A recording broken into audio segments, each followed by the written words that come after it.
25 grams அளவுக்கு நம்ம சேமியா எடுத்துக்கலாம். ஒரு கப் அளவுக்கு தண்ணி ஊற்றி நல்லா வேக வச்சுக்கலாம். நம்ம ml வந்து மில்க் எடுத்துக்கலாம். கஸ்டர்ட் பவுடர் வந்து நம்ம 1 டேபிள் ஸ்பூன் ஆட் பண்ணிக்கலாம்.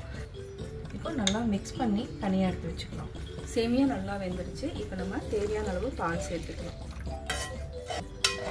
சியா சீட்ஸ் வந்து நம்ம 1 டேபிள் ஸ்பூன் தண்ணி ஊற்றி நல்லா மிக்ஸ் பண்ணி வச்சுக்கோம். இப்போ நல்லா மிக்ஸ் பண்ணிக்கலாம். அப்படியே சேமியா நல்லா வெந்துடுச்சு. இப்போ நம்ம கஸ்டர்ட் பவுடர் ஆட் பண்ணிக்கலாம். கொஞ்சமாக தண்ணி விட்டுக்கலாம். ரெடி ஆகிட்டே இருக்குது. இன்னும் கொஞ்சமாக மில்க் விட்டுக்கலாம். நல்லா மிக்ஸ் பண்ணிவிட்டு நல்லா கெட்டி ஆகிடும். அதுக்கப்புறம் நம்ம ஆஃப் பண்ணிடலாம். 20 கிராம்ஸ் அளவுக்கு நம்ம சர்க்கரை சேர்த்துக்கலாம். மிக்ஸ் பண்ணி விடுங்க. நம்ம கேஸ் ஆஃப் பண்ணிக்கலாம். ஆறுனதுக்கப்புறம் நம்ம சியா சீட்ஸ் மேங்கோவில் ஆட் பண்ணிக்கலாம். சியா சீட்ஸ் ஒரு 10 to 20 மினிட்ஸில் வந்து இந்த மாதிரி ஆயிடும். ஜெல்லி மாதிரி ஆகிடும். இது கூட நம்ம 2 மாம்பழம், அதாவது ரத்னகிரி மாம்பழம் நம்ம கட் பண்ணி வச்சுருக்கோம். இது என்னென்னு பார்த்தீங்கன்னா கோந்து, அதாவது என்னென்னா பாதாம் பிசன்னு சொல்லுவாங்க. இது ரொம்ப நல்லது. மூட்டு வலி இருந்துச்சுன்னா இது ரொம்ப சரியாகும்.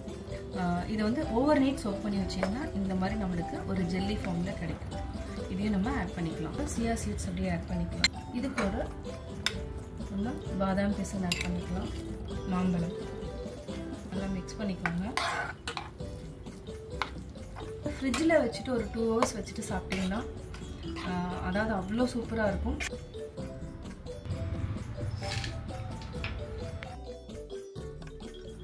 நம்ம இப்போ செய்ய போகிறது சம்மர் ட்ரிங்க்குங்க. இதுக்கு வந்து 100 கிராம் அளவுக்கு ராகி மாவு எடுத்துக்கலாம். 1 மில்லி அளவுக்கு தண்ணி விட்டு நம்ம நல்லா மிக்ஸ் பண்ணிக்கலாம். டீ இல்லாமல் கரைச்சி தனியாக எடுத்து வச்சுக்கோம். ஒரு மண் பாத்திரத்தில் நம்ம தண்ணி வந்து 4 டம்ளர் விட்டுக்கலாம். அதை நம்ம இதுக்கு ஒரு 2 டேபிள் ஸ்பூன் அளவுக்கு ரைஸ் போட்டுக்கலாம்.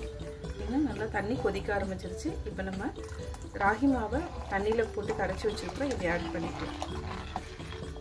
அப்போ களி வந்து கிண்டுறப்ப எப்போவுமே என்னென்னா மரக்கரண்டி தான் பெஸ்ட்டாக இருக்கும். இல்லைனா மண் பாத்திரம் வந்து விரிசல் விட ஆரம்பிச்சிடும். இந்த கரண்டி யூஸ் பண்ணாதீங்க. நம்ம இந்த மாதிரி கரண்டி யூஸ் பண்ணி ஒரு 2 மினிட்ஸ் நல்லா வேகட்டும். அதுக்கப்புறம் நம்ம ஆஃப் பண்ணிக்கலாம். இப்போவே பார்த்தீங்கன்னா ஆல்மோஸ்ட் நல்லா வெந்துடுச்சு.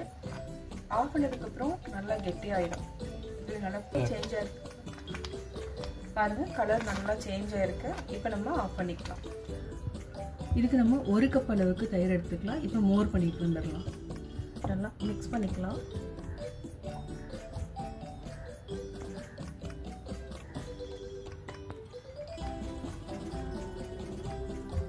நம்ம தேவையான அளவு மோர் விட்டுட்டோம். இப்போ உப்பு சேர்த்துக்கலாம். இதையும் சேர்த்து நல்லா மிக்ஸ் பண்ணி விடுங்க. பொடியாக நறுக்குன்னா வெங்காயம் சேர்த்துக்கலாம்.